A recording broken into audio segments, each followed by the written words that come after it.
Angkor Wat is famously the largest religious ruin on the planet.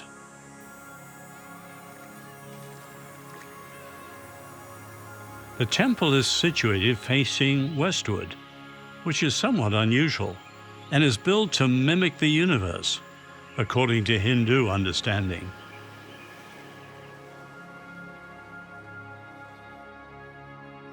For centuries, Angkor represented the crowning achievement of the ancient Khmer Empire.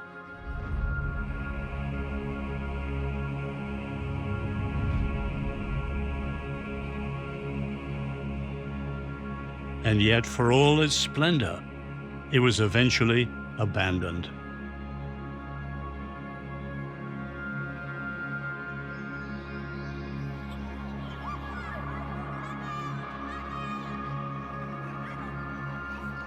In time, the city was swallowed by the jungle and all but forgotten,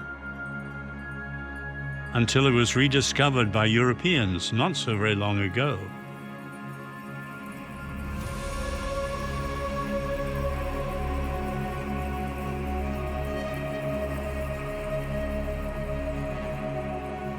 But of course, Angkor's fate is hardly unique. The same story is played out time and again.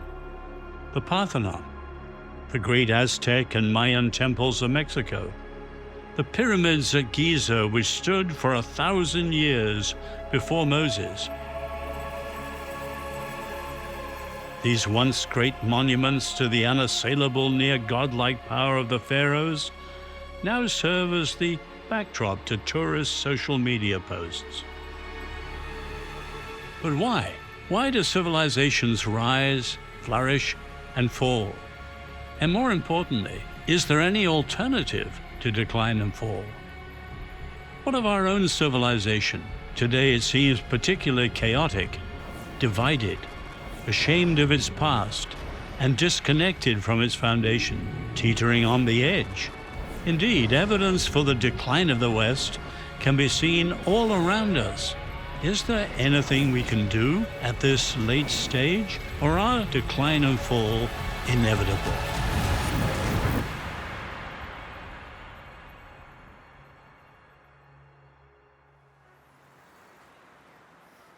I'm now in my 80s, and I've decided to retrace a journey I first made in my 20s, but this time with the perspective of all that has happened since then. I've spent my career, some 60-odd years, thinking, studying, debating, and writing about the great questions of human existence. I consider this the calling God has placed on my life. And yet, the questions I've spent my lifetime wrestling with have never been more urgent than right now. I believe that we are at a civilizational moment. What do I mean by that?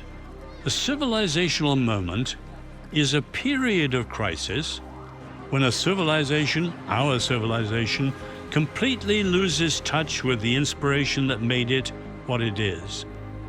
In other words, our foundational inspiration, our original dynamism, is gone. We've lost it. It is at this point, like all the other civilizations that have come and gone before us, that we face three clear options: renew the original inspiration, replace it, or decline. That's why I've come to Rome, perhaps the world's greatest monument to civilizational decline and fall. There is no question that once again the crisis is most urgent and the hour most advanced here in Europe. I've come back to reflect on the clarity and courage that we need in this troubled time.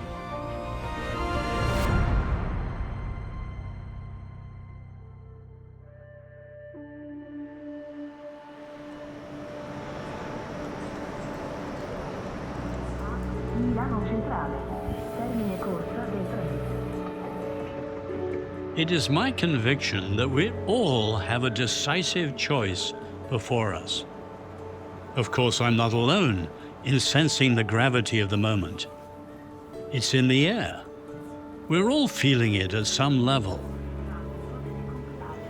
To begin my journey, I'm meeting 3 friends, cultural experts, who've given great thought to the special role Western civilization has played in creating the world we live in today.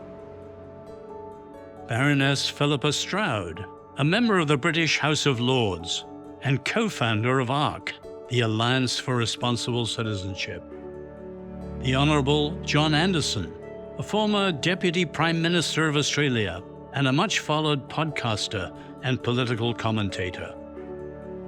And Sir Neil Ferguson, an eminent Oxford and Harvard historian and senior fellow at Stanford University's Hoover Institute. Civilizations, I think, are things that over time are passed from generation to generation. You might call them the operating system of a society.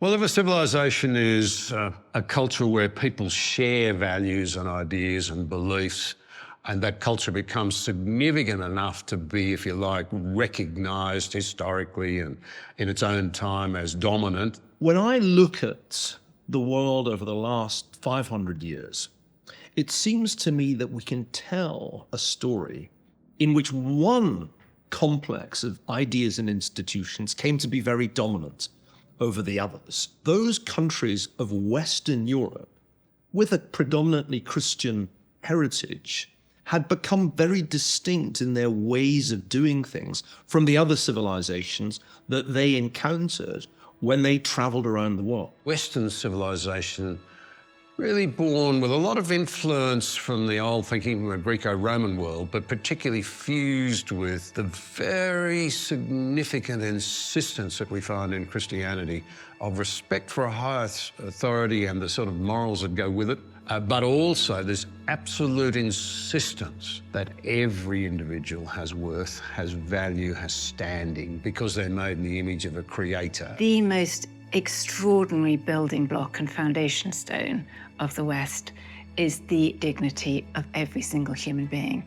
I mean, that's a profoundly radical thought. Obviously, that came out of the Judeo-Christian foundation, and that truth sent ripples and waves right the way through our civilization. It was the turning point and the foundational building block of everything that we know today.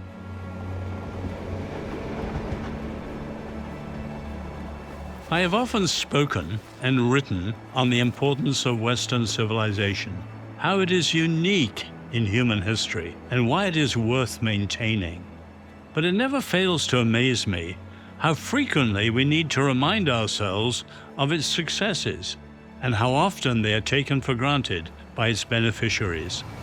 Indeed, it is often those, like me, who were born outside the West, who most deeply appreciate what is distinctive and valuable about Western culture. This is certainly true for my friend Ayaan Hirsi Ali, a Somali-born writer, activist, who now lives in the West and defends it with remarkable courage. And few, perhaps, are able to describe and dissect attacks on the West with as much insight as David Berlinski, an American mathematician, professor, and philosopher, now living in Paris. Every civilization has a history, and if you say, why did mathematics of a certain kind, why did science of a certain kind arise in 16th, 17th, 18th century Europe? Of course, some part of the explanation will be the history of this culture. And that's unmistakably Greek, Judeo-Christian in its nature. These are ideas that belong to the history of Western culture. They don't really belong to the history of another culture. As a Westerner, you don't have to imagine how life would be under Islam or under communism. All you have to do is buy a plane ticket and go to any of these places that Western civilization has barely touched and spend some time there. The level of education you will get is much better than years and years at Harvard.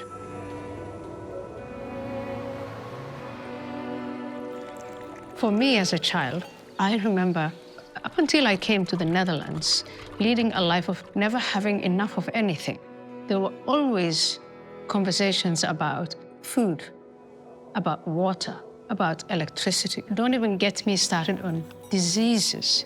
We were dying of things that the West had completely forgotten about.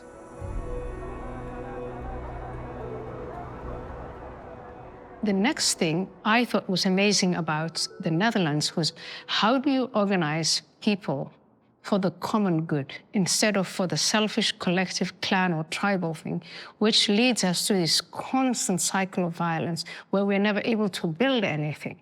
How can we create something that's sustainable? Again, the West did a really fantastic job of that.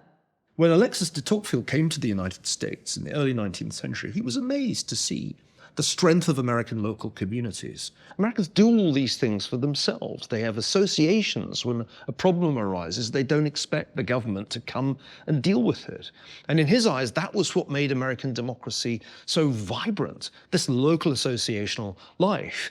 But he also noticed, as Max Weber did later when he came to America, that religion played a pretty important part in knitting America's widely spread out communities together.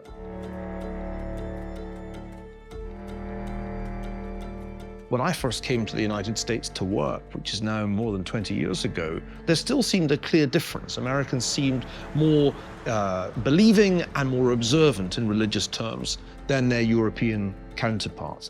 But that difference is fading, particularly since COVID. American churches start to look quite empty. I do think our civilization is at tipping point. And I think our options are very limited, but I think we can already see that the alternative fuels that we've tried to put into the great engines of democracy have failed. The great engines really were the Judeo-Christian concepts of accountability to a higher authority, coupled with doing the right thing by your neighbour, loving your neighbour. They've been massively diminished. And in the name of identity now, it's all about me. I am God over my life. I will choose who I will be. My identity is mine. You will be deeply offending me if you dare to challenge that identity. And that fragmentation that has made it extremely difficult for leaders in a democracy to appeal to a common good, to a common weal. We're living through a kind of radical dismantling of social bonds.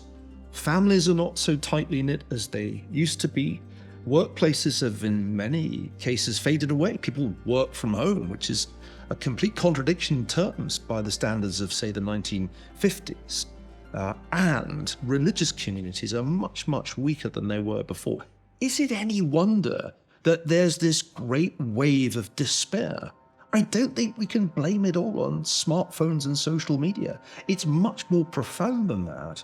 Radical individualism, the new fuel that we've tried to put into the machine, has it coughing and spluttering and looking like it's going to die. And people ought to be utterly realistic. This will not be fun if we allow ourselves to go down that road.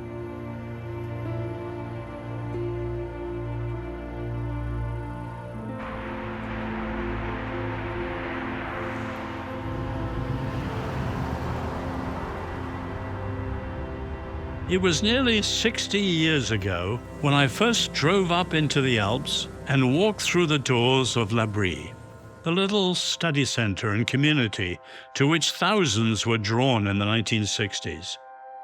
I had recently graduated from university, steeped in the times, the counterculture of the 60s, seeking to make sense of the extraordinary times that were exploding around us. L'Abri was revolutionary for me. It was where my faith was deepened and expanded, and my understanding of our momentous generation was first set on a fruitful path.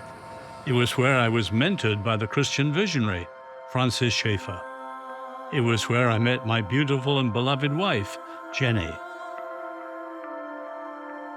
I spent countless hours in and around these mountains, hiking, thinking, debating, praying. And it is here that my faith, my family heritage, and my own sense of calling all came together to be the central inspiration of my life.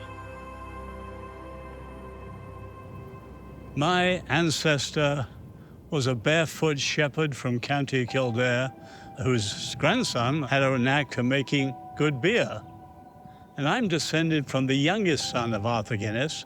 And what many people don't realize was he came to faith through the revival under John Wesley.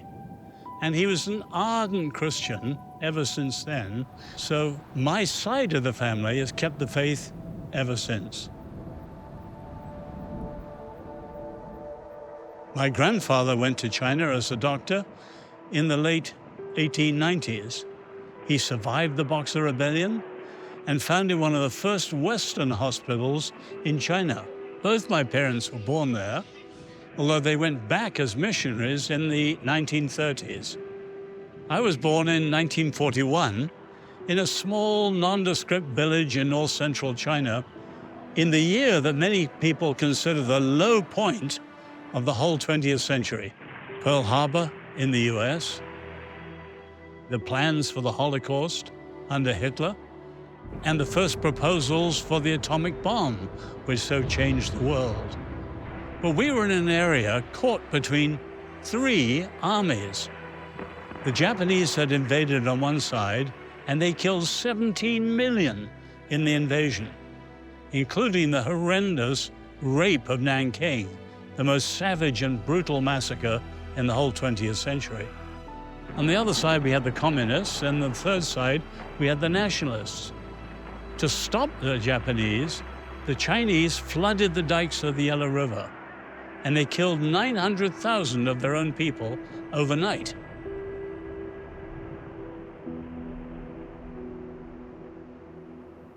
We were caught in a terrible famine in 1943. 5 million died in 3 months. My mother was a surgeon, but there was nothing she could do. There was no medicine, no food. There was cannibalism, people selling their children for an evening meal. And when my parents and I joined the refugee crowd looking for food and shelter, there were 10 million on the road. But we made our way slowly to the west of China and then flew over the Himalayas into India, which was British, and so escaped that way. But as soon as the war was over, we went back to China and to Nanking, Nanjing today. It was the capital of so-called Free China, but you could feel the Red Army coming closer and closer and closer, and the fear mounting. And I will never forget the day in January 1949 when my dad said to me, "Son, we're in trouble. Chiang Kai-shek has just abandoned the city to the Red Army. We're at their mercy." And in they came. They festooned the town with loudspeakers, and in the morning, there were trials, in the afternoon, executions. We were there during the first 2 years of the Reign of Terror.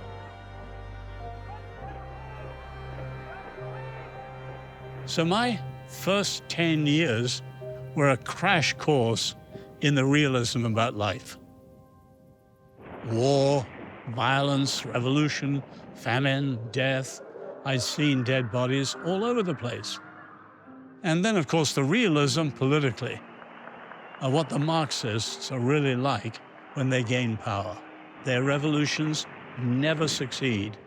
Their oppressions never end. And their promised futures never arrive. And that, of course, is the story of the history of Marxism. And I saw it firsthand as a boy, and I will never forget it.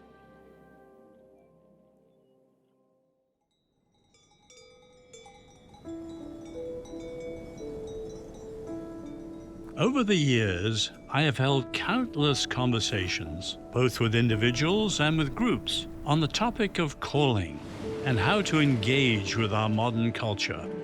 I'm always asked, well, that's all well and good, but what should I do about it? And of course, that's the hardest question to answer. And so on the individual level, what can any of us in our own lives truly do to encourage renewal? There's an enormous temptation to say it was better before, it's going to the dogs now. And I'm going to give in to that temptation completely. It seems to me that we are going to the dogs. The world is spinning out of control. Fundamental principles are being neglected. Democracy as a system or political arrangement is under ceaseless attack in the United States, but certainly in large parts of Europe as well.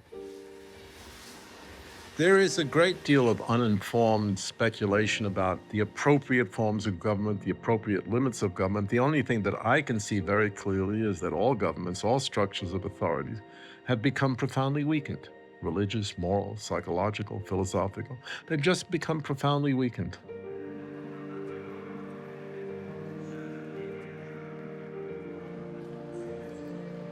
The West has a great deal of material prosperity. Economically, militarily, culturally, all of these areas, the West is the biggest winner. But when it comes to identity, who am I, and what's the meaning and purpose of life? Why am I here, and what am I going to do with the rest of my life? What am I going to leave behind? The West seems to have dropped that ball. And they've done it in the most dangerous time for, I think, all humanity. Identity politics, wokeness, political correctness, all the current shibboleths and cliches, which are hard to define but meaningless nonetheless. We all understand what it means to be woke. We've emphasized what's bad about us. We've emphasized everything in Western history we can find that is awful. And everything else that is good, we're just letting it go. It's always easy to have dumb people running things, because there are a lot more dumb people than smart people. And unfortunately, gaining access to power in a democratic society is not necessarily a function of intelligence.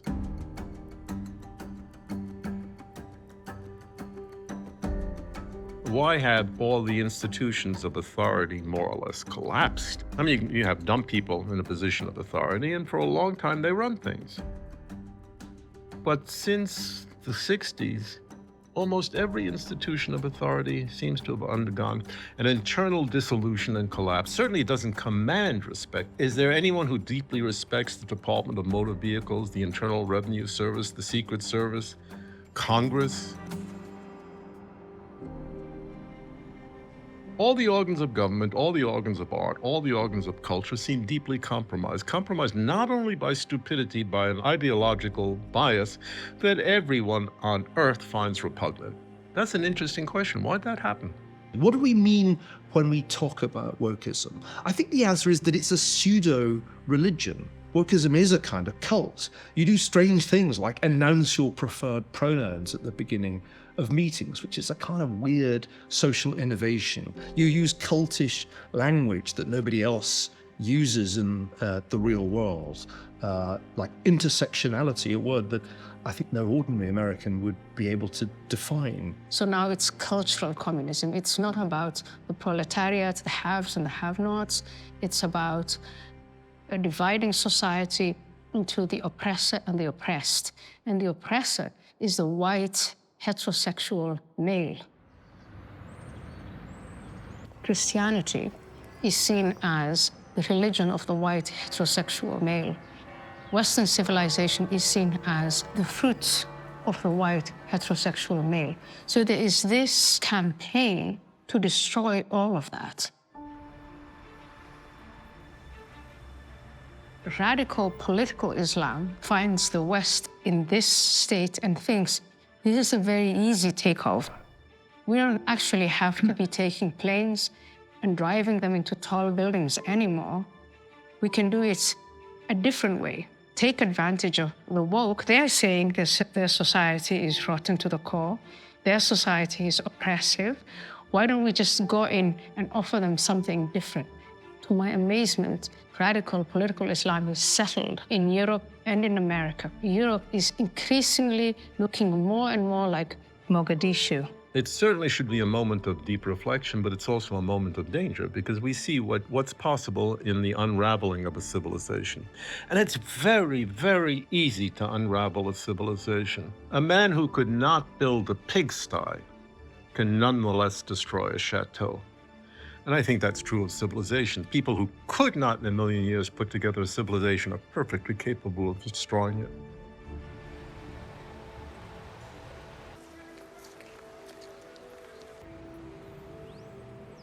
here we are in Paris. And the French Revolution in 1789 is one of the volcanic events that have helped to shape the entire modern world. The climax of the American Revolution was 10:30 a.m. on October 1781 at the siege of Yorktown. And the British troops, when they were ordered to surrender, they were asked to play the tune, "The World Turned Upside Down." And that was actually a Christian view of revolution from the English Revolution in the 17th century. God creates order, humans create disorder, so God works on a disordered world to turn it the right way up, and that is revolution. The English and the American revolutions are similar compared with the big later three, which are the French, 1789, the Russian, 1917, and the Chinese, 1949, because the English and the American both came out of roots in the Bible. The American Revolution and the English Revolution take the biblical idea seriously that people, humans, abuse power. So you have the notion of the separation of powers and checks and balances, which John Witherspoon taught to James Madison, and you see very, very clearly in Federalist 51 and in the US Constitution. The French Revolution is utopian, anti-biblical, and anti-religious, and anti-Christian. And there's always a link between utopianism and violence. Because when there's a gap between the ideal and the real, you have to bridge the gap, and you do it by force, coercion, manipulation, violence. And that's why, for example, the Chinese Revolution probably killed 50 to 75 million of their fellow Chinese. So we need to understand what happened here and how it's in complete contrast to the American Revolution. Tragically, many Americans are increasingly aware of radical Marxism and its roots. And in essence, what I'm trying to say to Americans, you came to freedom through one revolution, which had its roots in the Bible, and now you're increasingly following another revolution, which has its roots in everything that rejects the Bible. Americans have to choose which revolution and its principles they're going to follow.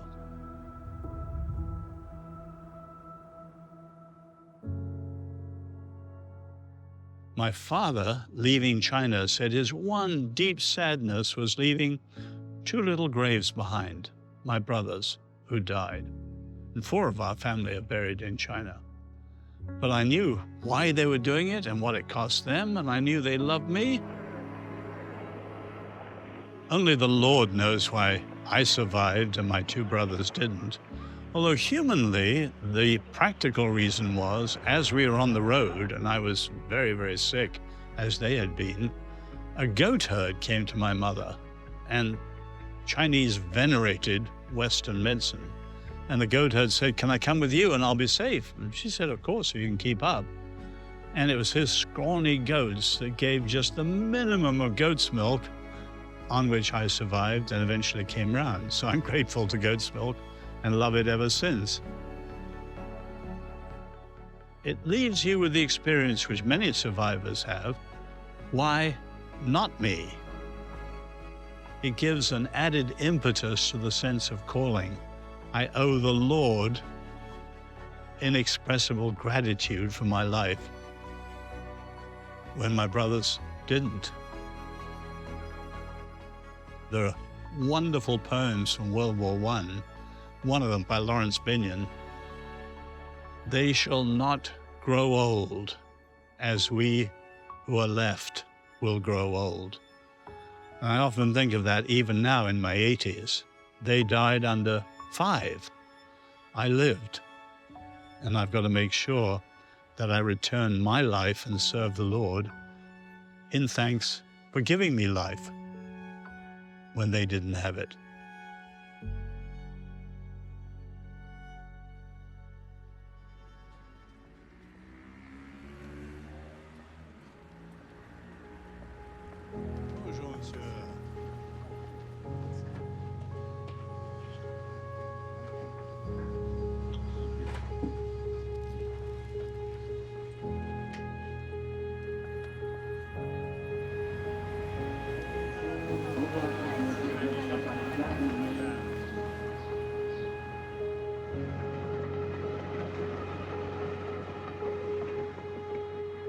I've decided to end my European journey in London. Fitting perhaps, as nowhere else in Europe can this civilizational moment be more clearly felt than back home here in the United Kingdom. But where the crisis is deepest, there is a new movement of courage rising. I've come to speak with two young men who represent a glimmer of hope for the future. Konstantin Kisin is an immigrant from Russia, turned British patriot. A comedian by trade, he turned to cultural commentary in order to advocate for the truth. And Winston Marshall, an eminently talented musician and founding member of the band Mumford & Sons, who was cancelled for a tweet supportive of a book critical of the BLM movement and the Antifa riots in 2020.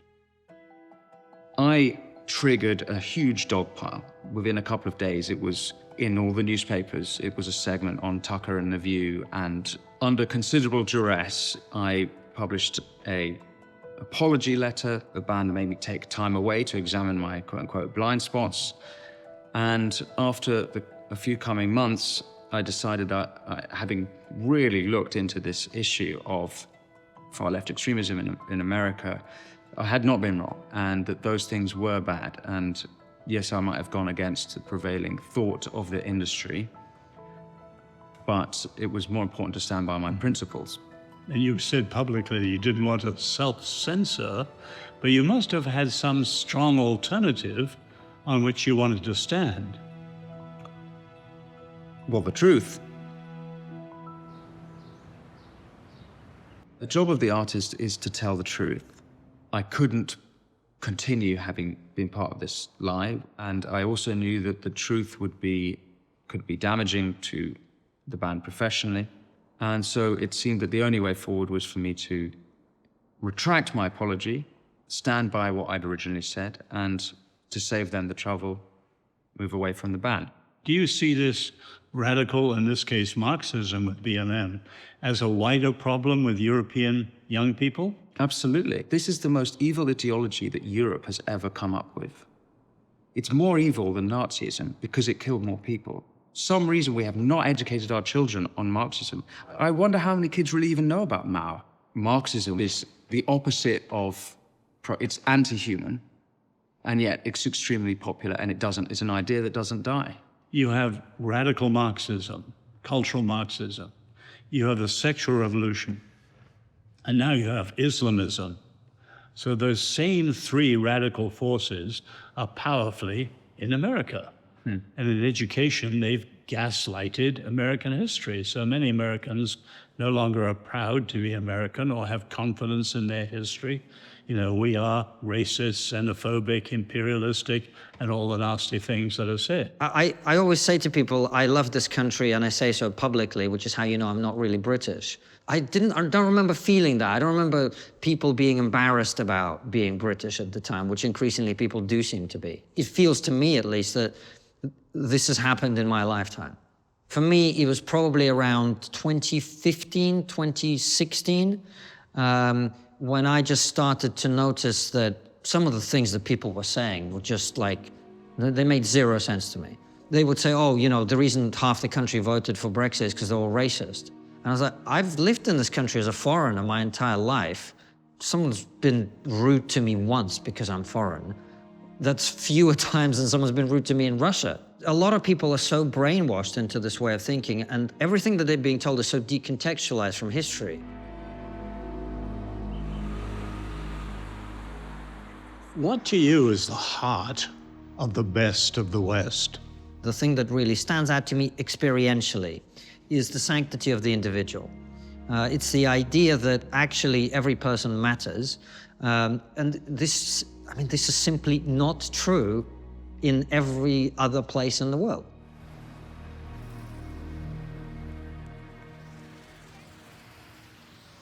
Question is, you said we're in a civilizational moment, and I agree with you. I think the West is in danger of causing its own decline by losing its confidence in itself. And if we do that, then we will be in decline and things will really, really be terrible, not just for us, but for everybody. The West's dominance around the world has been what has ensured that the greatest number of people around the world have been lifted out of poverty, have been given freedoms that they didn't have before, have enjoyed opportunities that they didn't have before. We are the greatest civilization in human history. This is an undeniable fact. And we still have everything we need to remain that, should we choose to do so. People are terrified to tell the truth. And we have a society of cowards. And it's time for people to stop caring and to put the truth first, because it's a fast track to totalitarianism. All the other threats that we face would be dramatically diminished if we took ourselves and our values seriously and we're prepared to stand up for our values, to advance those values, to believe in them, to teach them to our children, to encourage them to see the society from which they come as a good society, as a society that has merit, that has delivered things for its own citizens and the rest of the world. And there's such evil that's being done because people are scared to speak up. Look what's happening in trans ideology. We're butchering our children at the taxpayers' expense. Look what is happening with the grooming gangs in this country. Politicians, the police themselves, and the media are terrified to talk about the tens of thousands of white girls who have been raped, and some of them killed because they are white, because they're scared of it being politically incorrect, seeming racist. Do you realize what evil is being done because you don't have the courage to speak up? We have weakened ourselves spiritually more than anything. We can't survive a loss of that belief. It's time to start painting all of this postmodernist, relativist, the West is evil, all cultures are equal or whatever. It's time for that to become the stale, old, boring narrative, and for the next generation of young people to rebel against that. I actually really care that we're losing our civilization, and my concentration is more on our country. I'm very patriotic. I don't want it to be our generation that Britain was lost, and that means we've got to fight for it. As my journey in Europe draws to a close, I am left with a profound sense of the magnitude of the crisis. A crisis that now faces every one of us, whether we realize it or not. That we, on an individual level, will all need to engage with the urgency of the moment. To pursue the more practical side of renewal, I have decided to continue to the United States, to Washington, D.C., in order to meet with my friend John Stonestreet, whose whole life is dedicated to just that goal.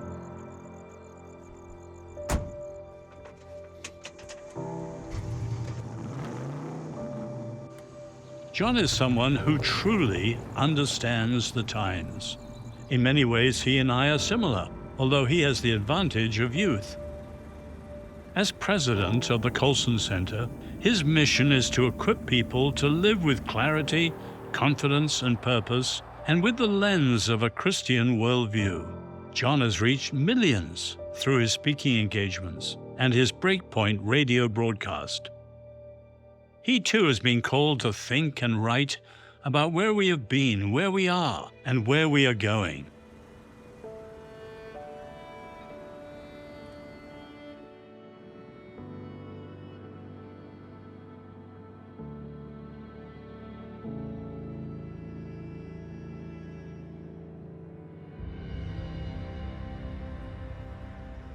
Here we are.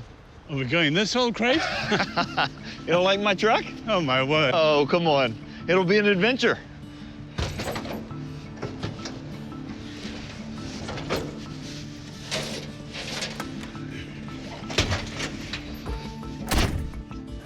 Wait till you hear this baby hum.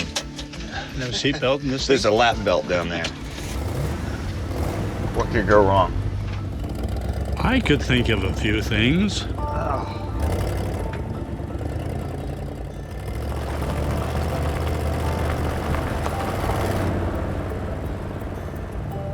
There does seem to be something different about today. A generation ago or two generations ago, when people were starting to notice, oh, we've detached from truth. We've detached from God. We've detached from the sources of human dignity. That's really my concern. It just seems like, wow, there are a lot of people feeling the loss of meaning, the loss of truth, the loss of identity, the loss of any purpose or calling to life.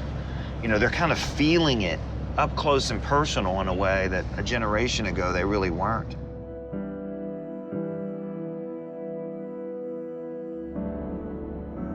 So you're seeing all the chickens coming home to roost. And so people really feel now that things are degenerating rapidly, and they are.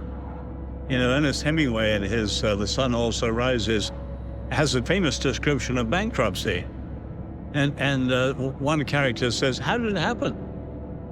And the other says, it happened two ways. First, gradually, and then suddenly.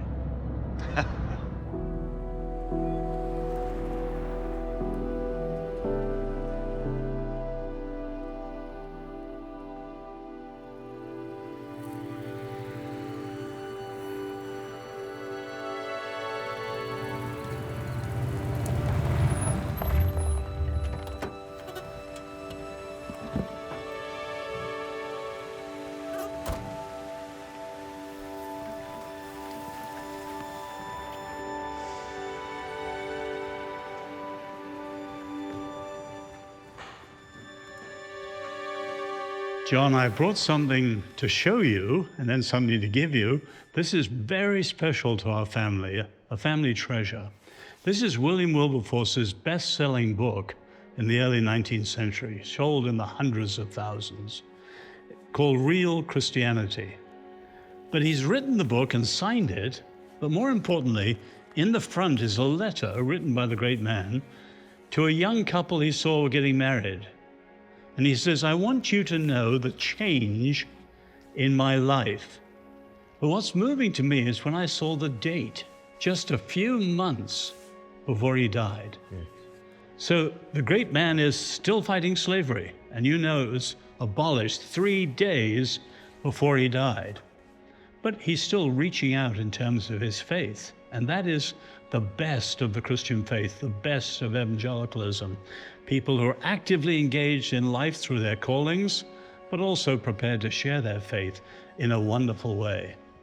John, I brought you a gift for yourself to keep. It's a copy of the great man's book we came across in an antique shop in Paris. Oh, wow. And I know you'll treasure it. This is incredible. Thank you. I know we all think, well, you know, I'm no Wilberforce. There's not a real difference that I can make.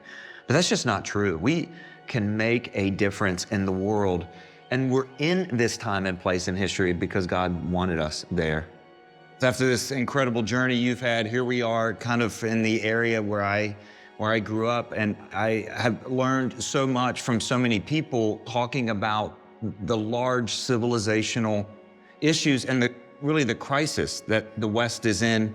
And I just am more convinced than ever this is now being felt on an individual and personal level. It's kind of what I learned as a theoretical, you know, analysis of Western culture is being experienced by a lot of people as an existential loss of truth, of identity, of meaning and purpose.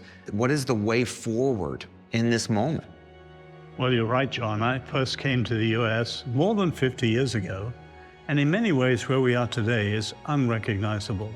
So on our journey across Europe, tried to convey a biblical view of the sense of time and history, the moment, and then to look at the Western crisis, the way the West was inspired and shaped by the Christian faith, but has repudiated the inspiration that made it, and the Bible, the book that made it. And then look at the American crisis and see how the inroads, say, of secularism, postmodernism, cultural Marxism, other things have come in, and as you say, turned the world upside down. There's something as deep as the human experience goes that we're missing. And so it's not going to be a political solution. It's not going to be an economic solution to this. We have to go back to what is true. Doesn't that require that we do more than just kind of know the truth and believe the truth? I mean, we got to love the truth. We've got to embrace the truth. We've got to live the truth. It's got to be more than just kind of a theoretical concept that we assent to, but what does it look like? What kind of people are people who choose truth? And it'll be eventually all up to each of us in our spheres. You know, I used to know Francis Schaeffer, and among many of the things he was famous for was the line, "There are no little people." In other words, every single one of us counts. We all matter. Everyone made in the image of God. Everyone, everywhere, in everything, it can turn around.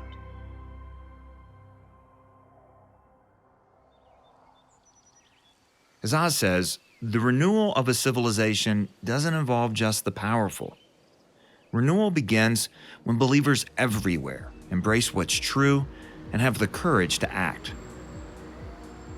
Chloe Cole grew up in Central California. Like so many young people today, Chloe struggled with her identity.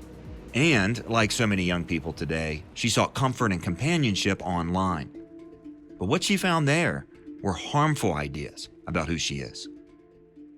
I had heard the word transgender a few times, but I thought it was just kind of a funny concept, and I didn't really care for it until I was actually seeing it just being presented to my face through my usage of social media. A lot of these users were kids my age, or maybe a little bit older, who identified with the opposite sex or another part of the LGBT community. But it was primarily like these girls who called themselves males. Maybe the reason why I'm so interested in this is because I'm one of them. I wasn't supposed to be a girl. That's why I'm so uncomfortable with myself and my developing female body. I was born with a male brain. Maybe half a year or so of being exposed to this content was when I decided to go all in into transition. And they really drilled it hard into my mom and dad's head that, like, you're gonna have to choose basically between having a live son or a dead daughter. And it's the only choice that they give parents. They say it's transition or die. Chloe started her transition when she was just 12 years old. First with puberty suppressants and then cross-sex hormones at 13. And at just 15 years old, Chloe underwent a double mastectomy. I didn't have the clarity or maturity yet to be able to realize that my transition was actually destroying me. I was still very much in the mindset of, okay, maybe I just need to move further then, because I'm not satisfied. I started to wonder, like, what's wrong with me this time? You know, like, I look like a guy, everybody thinks I'm a guy, everybody accepts me, and yet I'm still not happy.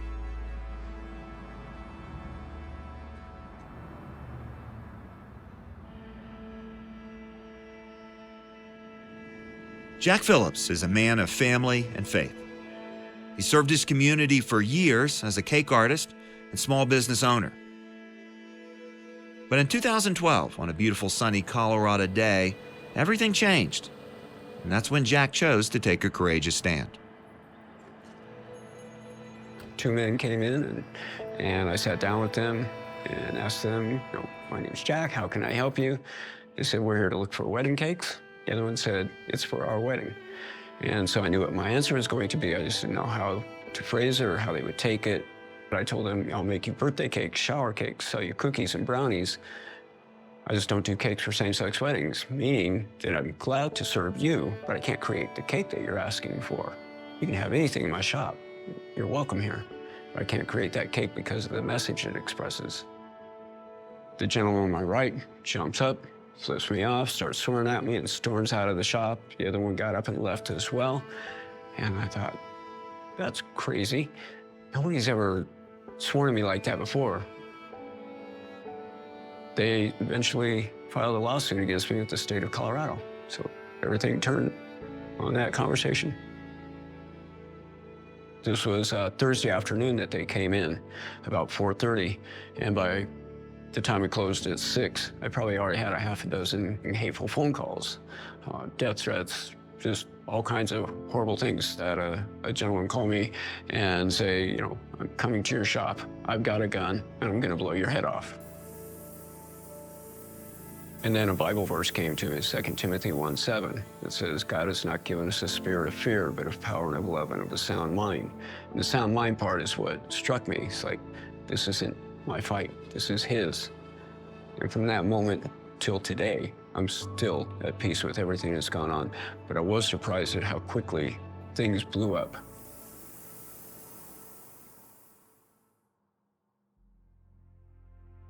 Katy Faust was a pastor's wife, living what she calls the safe and comfortable Christian life. Seeking a deeper faith and purpose, God called Katy to become a voice for the most vulnerable members of our society. And that's when Katy became an advocate for the rights of children. So God led me on a journey of being able to confidently hear his voice. And he would do it through really high-risk requests. So one of them was when he told us to leave Spokane. And that didn't make any sense to me because I had put the roots down deep. I thought we were gonna be there forever. And I was just mourning and grieving. But I knew clearly that we were supposed to leave. And then God told us to adopt Benjamin about 6 months after we got to Seattle. And it didn't make any sense to me. We didn't have enough money. The risk of adopting a son with special needs. And because he had tutored me to hear his voice, you know, I opened the Bible and I said, I'm gonna read till you talk to me about this. And I happened to be in Romans chapter 9, so I started reading, which says, I will call them my people who are not my people, and I will call them my beloved who is not my beloved.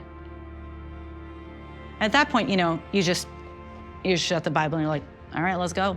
It was the death of my safe and comfortable Christian life. But I'm a talker, I'm not a writer. So God calling me to start writing about kids, God made it so clear. If you love me, you will now work to give a voice to the most vulnerable. That was not something I had ever done before. Like, I'm not a great writer. That was a skill I had to learn. So it started as an anonymous blog because I am a chicken.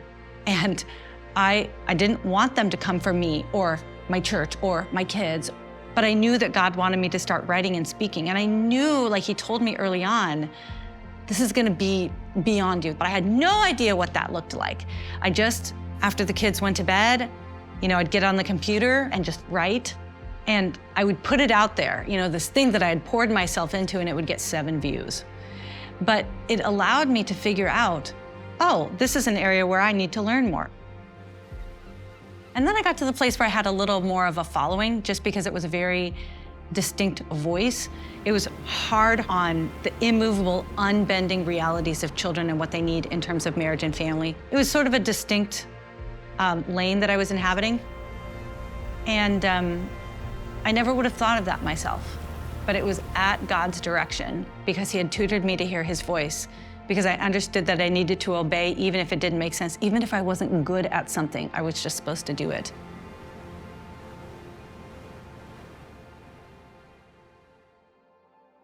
Seth Dillon is the CEO of the Babylon Bee. Seth believes in the power of comedy and satire to deliver important truths in a world of relativism, wokeism, and censorship. But one joke got his company banned from Twitter.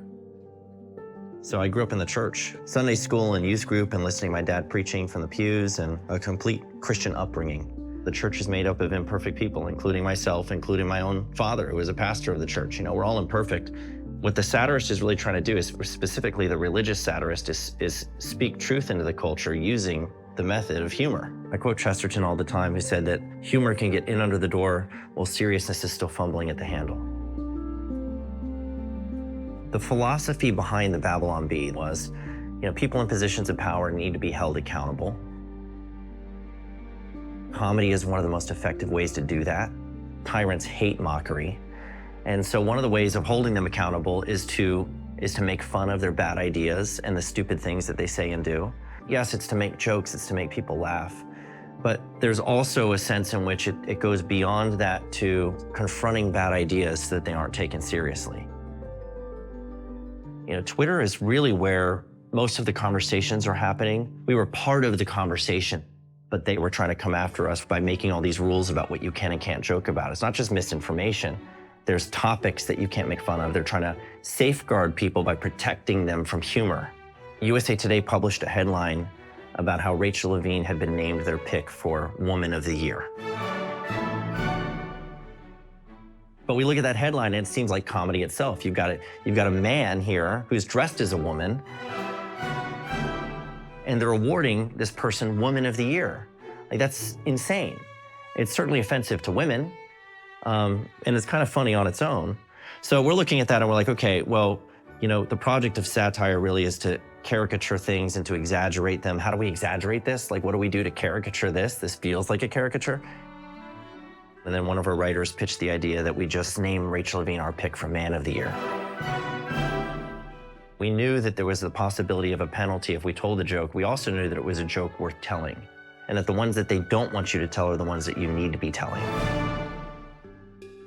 The next thing you know, Twitter sent us a notification saying that we violated their hateful conduct policy, and we were locked out of our account, and we needed to delete that joke in order to restore access to our account. Ayaan Hirsi Ali was born in Somalia during civil war. When her father was deemed a political criminal, the family fled to Saudi Arabia, and then Ethiopia, and finally, Kenya. There, she was introduced to fundamentalist Islam. Fear-based submission became her family's way of life. As a woman locked in a hopelessly controlling society, she found herself expected to submit to an arranged marriage with a Muslim man she didn't even know. And I say, but I don't agree with you, Dad. I don't think this is the man I want to get married to. He's saying it's God's will. And there, you can't argue with God. You just submit and you obey. And so at the age of 22, I took a train to Amsterdam. I asked, how do I get to an asylum center? And within 4 weeks, the Dutch government gave me refugee status, which is a permanent status. And I never looked back.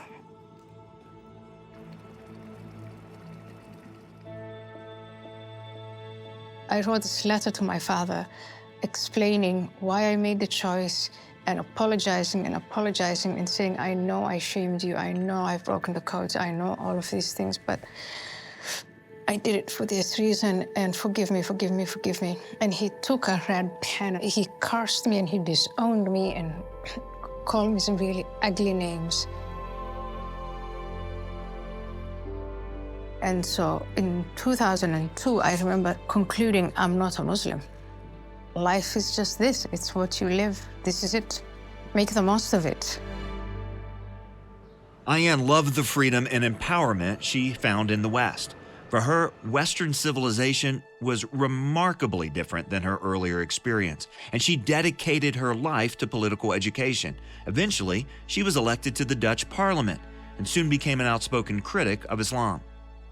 I remained in public critical of Islam, going from one television show to the next television show, talking about these things.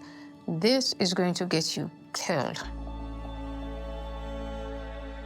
While in Parliament, Ayaan collaborated with Dutch filmmaker Theo van Gogh on a film titled Submission, which exposed and critiqued Islam's oppression of women.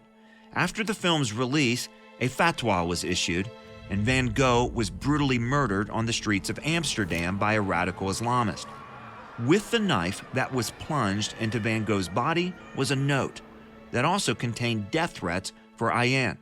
As a result, she went into hiding and relocated to the U.S.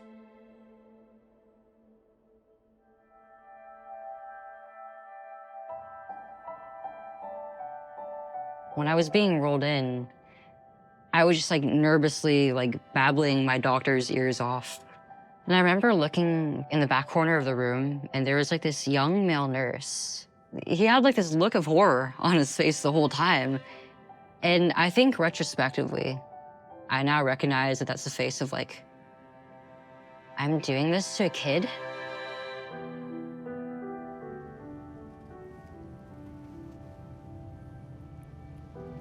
I was not quite old enough yet to drive a car. but I could get my perfectly healthy breast removed.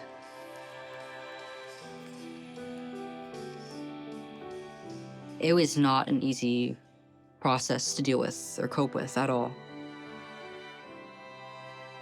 Something changed the day of surgery, and as soon as I woke up, and as soon as I went home, and once I had the stitches taken out, and I had to start taking care of the wounds, and looking down at that area of my chest, that area of my body, and what was left of my breast every single day, it was horrific.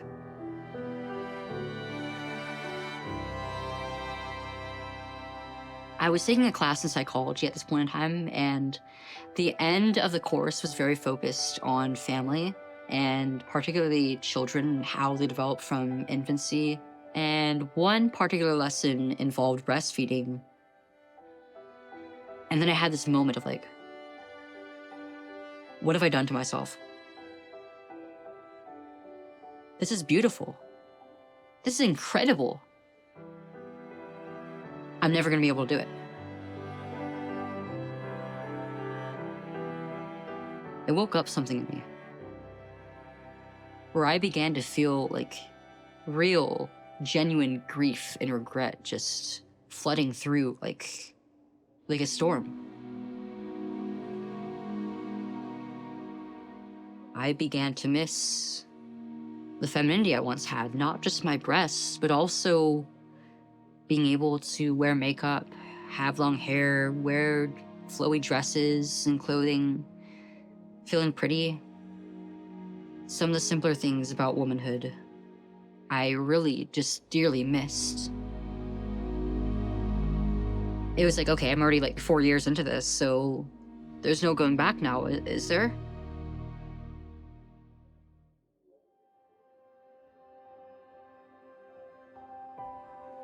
And then I had different people telling me that, this is a case that will go to the U.S. Supreme Court. Like, seriously? To the U.S. Supreme Court? Doesn't the Constitution protect my right to live according to my freedom, to freely exercise my faith? But eventually we did get to the U.S. Supreme Court. So the day that I heard that the court was going to hear my case, I was here in the shop, and I was on my computer, and there was a website that I'd become familiar with called SCOTUS blog. And so I'm looking at the screen, waiting, and suddenly I see 5 words on there. It's a Masterpiece Cake Shop has been granted. 6 years later, it still gets me. That chokes me up. That day, I couldn't talk to anybody. I couldn't call anybody and say, hey, guess what? The Supreme Court's hearing our case. And it finally got my voice back where I could talk, and the only one that I could tell that was here was a homeless guy who comes in occasionally. So I told him, I get to go to the Supreme Court. And one of my attorneys told me, no, the worst that could happen is that they grant your case and you lose. And I think it was at that point that I realized how much larger this was than me and my cake shop, that this case represented every American. Because free speech is for everyone. And if I lose my rights, if they can take away my rights, they can take them away from anybody and or everybody. And I realized that what God has called us to do is so much larger than what I initially thought.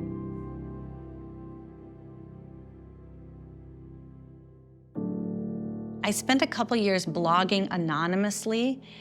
That allowed me to work out a lot of the problems in my arguments and identify the holes in my worldview around marriage and family in relative obscurity. So I didn't necessarily hit, the national scene or start writing amicus briefs right off the bat. I had a couple years to just write blog posts.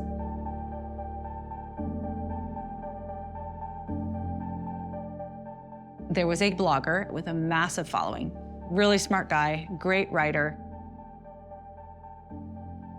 I had uploaded some picture of myself, and he was able to look at that image and trace it back to an IP address, which happened to be Ryan's computer at church. So he realized that Ryan was my husband, and then he doxed, not me, he doxed the home community leaders of my church. He published the names and addresses of a lot of the major leaders of our church. And in essence, like you need to stop blogging. He literally said, take down your blog and I'll take down the names. It was hard for me to continue if somebody said something mean or said something untrue or a lie about me, but I learned to get over it. But when they target your friends, when they come for your kids, when they write negative Yelp reviews for your church, they are tanking the reputation of the sweetest people. That's the kind of thing that, for me at least, made me go, okay, you got me, I'll totally stop. I won't do this anymore.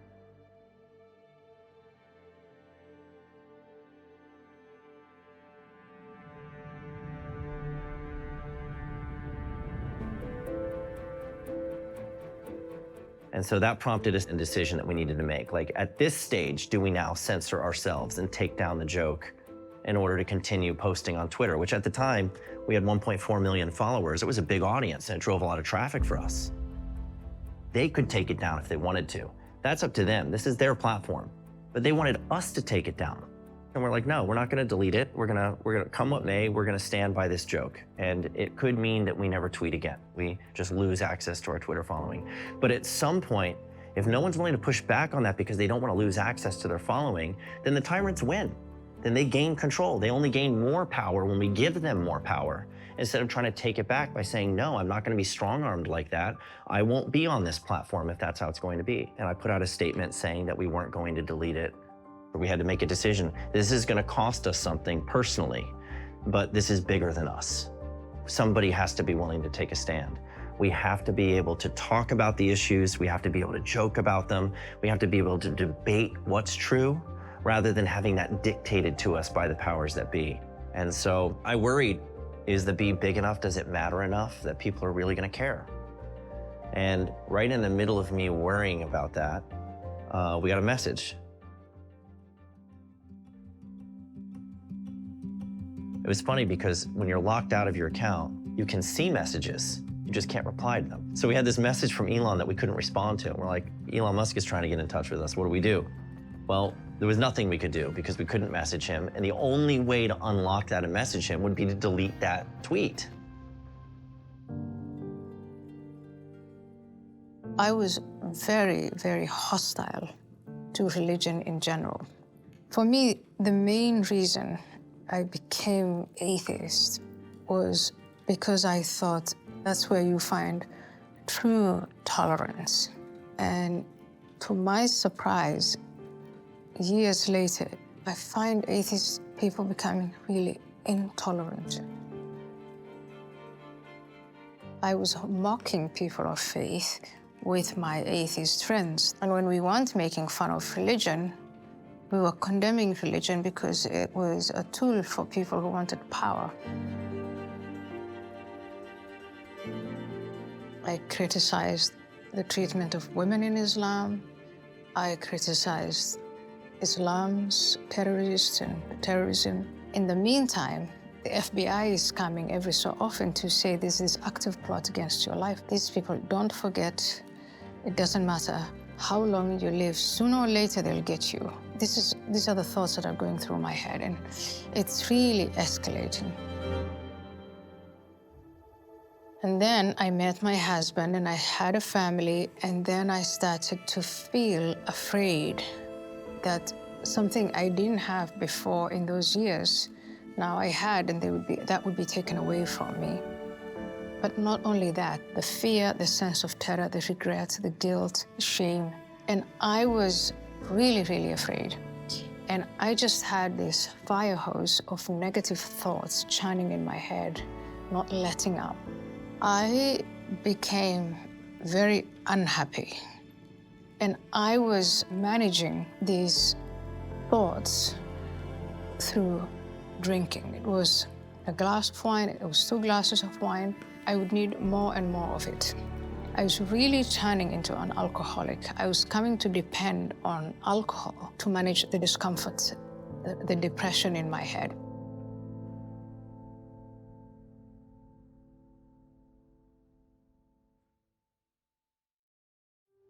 So I made the choice to detransition. I went off hormones cold turkey. I never wanted to look at the syringe ever again. My decision was not one that was made with any sort of religious intentions or beliefs in mind, because at the time I was completely agnostic. I was in deep, deep suffering. And I started to think, if there's a God out there, he's gotta absolutely hate me. I pretty much believed that up until the end of my transition and those feelings began to go away. It wasn't until I began speaking out publicly that I started going on this advocacy journey, that I've connected with a bunch of different Christians, both individuals and groups and churches and pastors and other leaders who have not only given me a place of comfort where I know I'm loved and appreciated, but also have challenged me in my old beliefs and have guided me to the truth. God has been using all of it to strengthen me into the woman who I am now. And it's that newfound faith that gives me a reason to fight. I used to be afraid to speak my mind. My faith in him has given me the strength and the discernment and understanding and compassion that I need. He has called me to put an end to the gender ideology movement.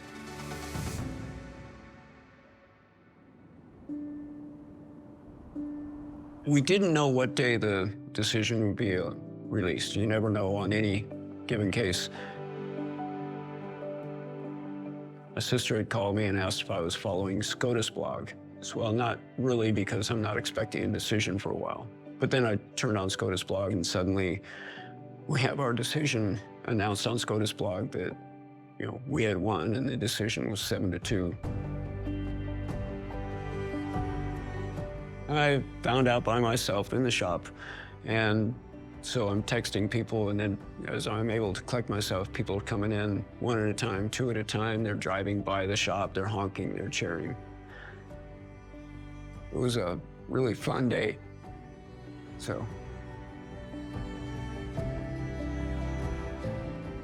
On a day-to-day basis around here, we never know what to expect, but we do know that God expects us and empowers us to be faithful to him. So that's what we want to do, no matter who comes in the door, who calls us on the phone, what kind of cake they order, or how they want to treat us, or whatever. We want to be faithful and gracious and show God's love.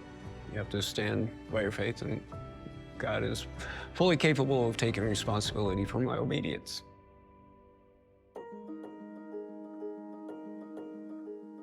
So I went to the elders of my church and I just apologized, like on the verge of tears, you guys, I'm so sorry, I can't believe this. And that, our sweet home community leaders are made to pay because I've got this little side calling that I do after the kids go to bed.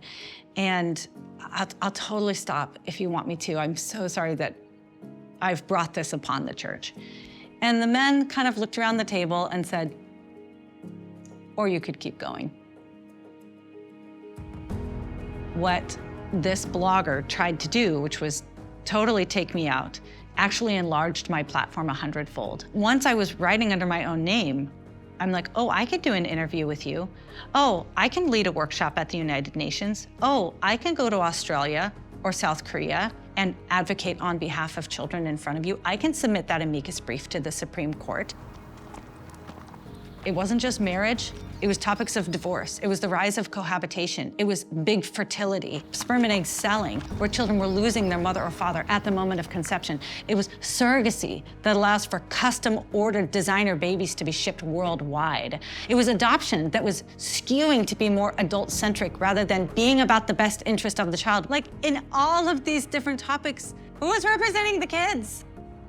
It's devastating for kids when we get these questions wrong, and yet every single conversation, the personal and the political, were obsessively focused on what adults wanted, their feelings, their identity, their desires. It was always the kids who suffered when we got it wrong. Somebody needed to formally represent kids in the culture and in the courtroom, and so, we started them before us in 2018.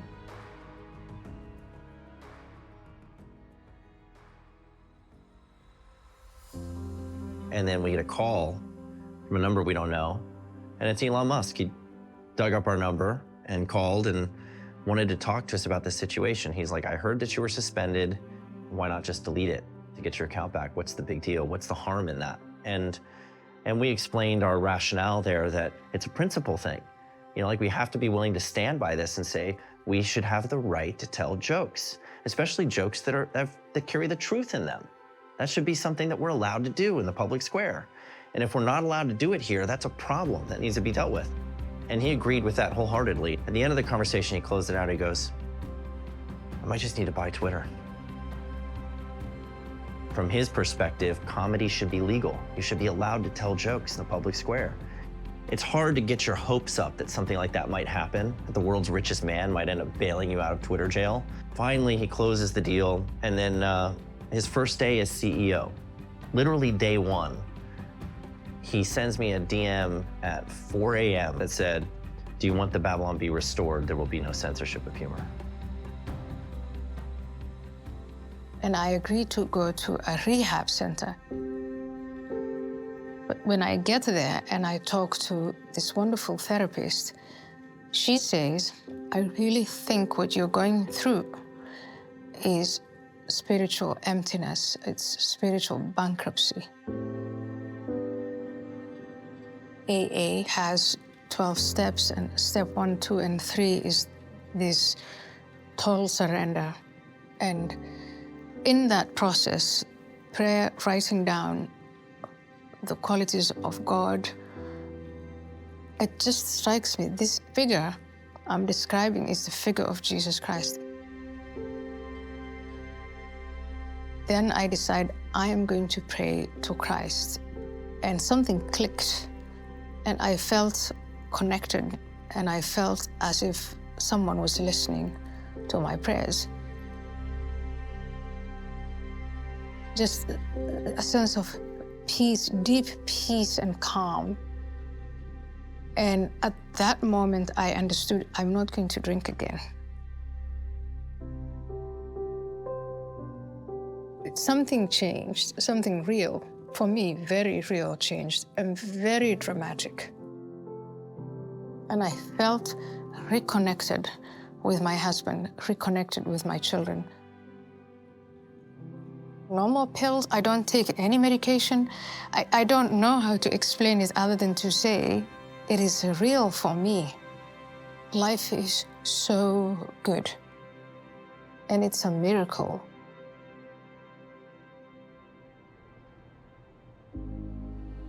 I'm incredibly grateful that I've been given this purpose. I have this gift now that allows me to transform all of the pain that I've been through and all the pain that my family has been through to help others. There certainly is an all-out war right now on reality, reason, truth. And there are many people who are starting to wake up and realize this. Before all this legal stuff started, I can tell you I was sleepwalking through my faith. This has given me the impetus or the courage to share my faith. And if you are willing to stand up, there will be other people who are inspired by that and actually take action to do something about it. All my life, I craved freedom and I craved love. In Jesus Christ, I have found both. The high-risk Christian life is genuinely high risk. But you get to see God's hand working through you in ways that are jaw-dropping. I firmly believe that there's a spiritual war that's happening behind the scenes of all of these kinds of conflicts. And I think that our culture right now is a spiritual desert. I think that people are thirsty. Because it's good news, and people want good news these days. And that good news is the love that God showed us through his son, Christ.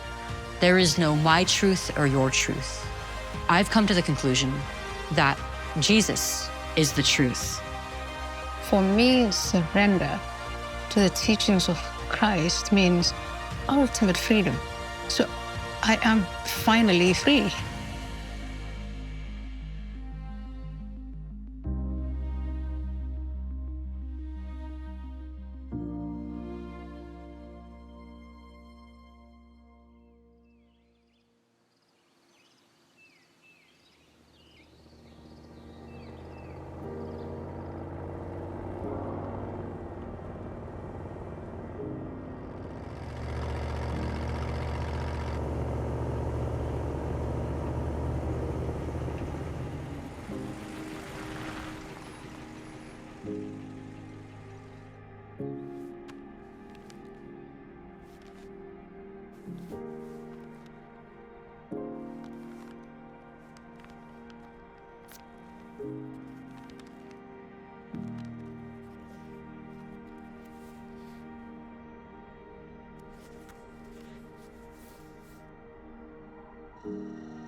My dear John, like the great man who penned this book, we have been called by God to our own moment in history.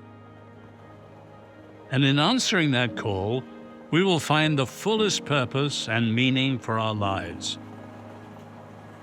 And may we live and work boldly, for no other accomplishment than to one day hear the caller declare, "Well done."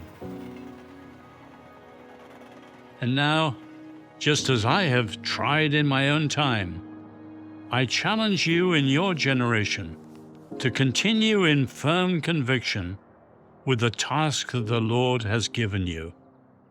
I'm expecting great things. All the very best, Oz.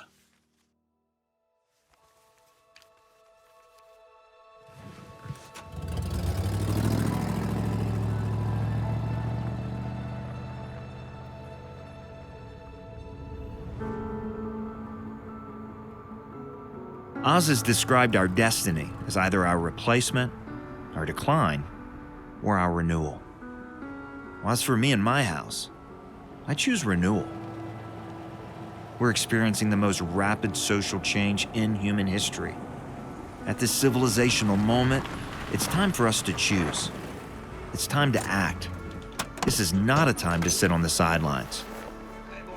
So how then do we live? Well, here's what I know for certain. Love God, follow Christ, know what is true, be a person of hope, discover what God has called you to, and join this battle. Help and encourage other believers to embrace their calling. Be bold, persevere, love your neighbor, hold your family close, pray continually, and just watch what God will do. And remember, you were called to this moment.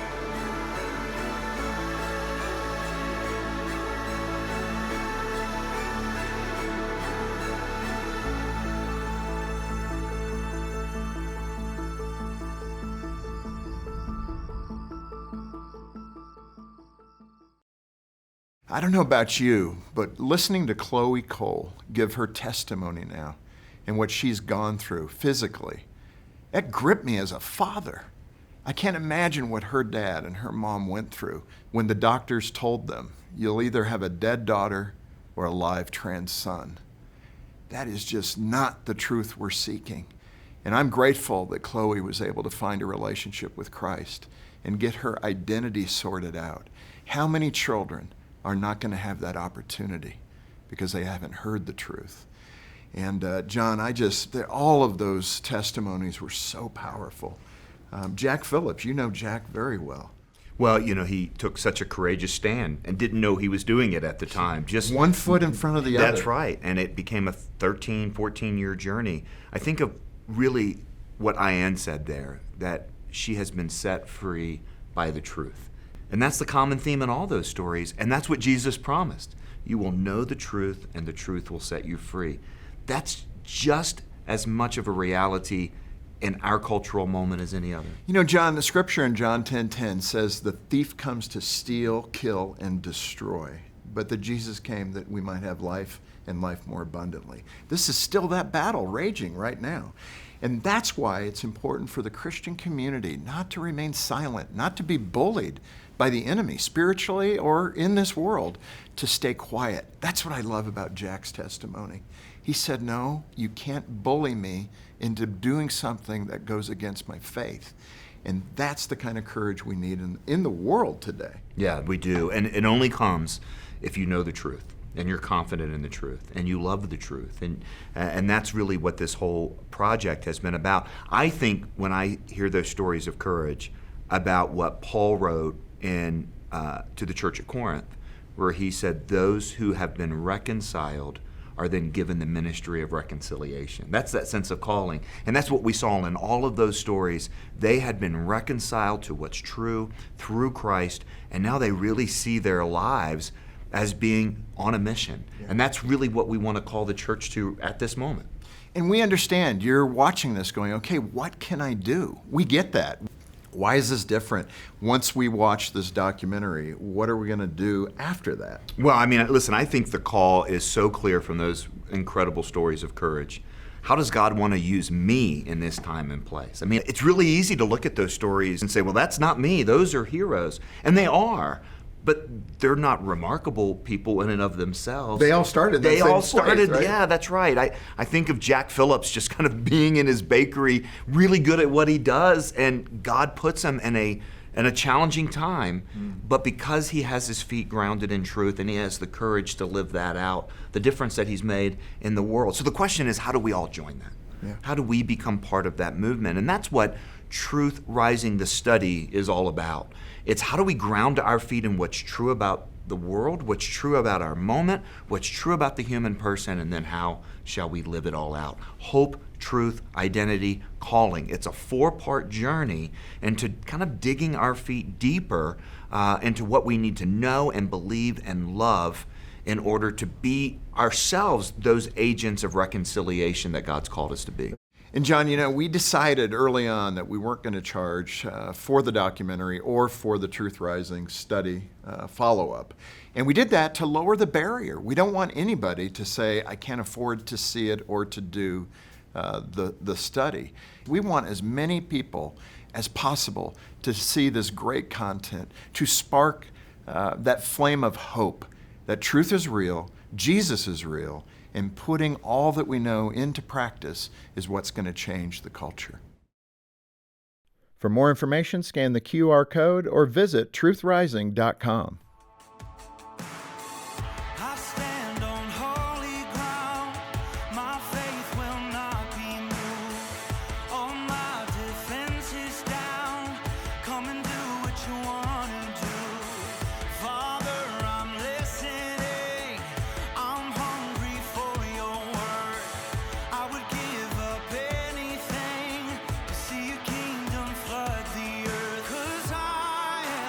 Temple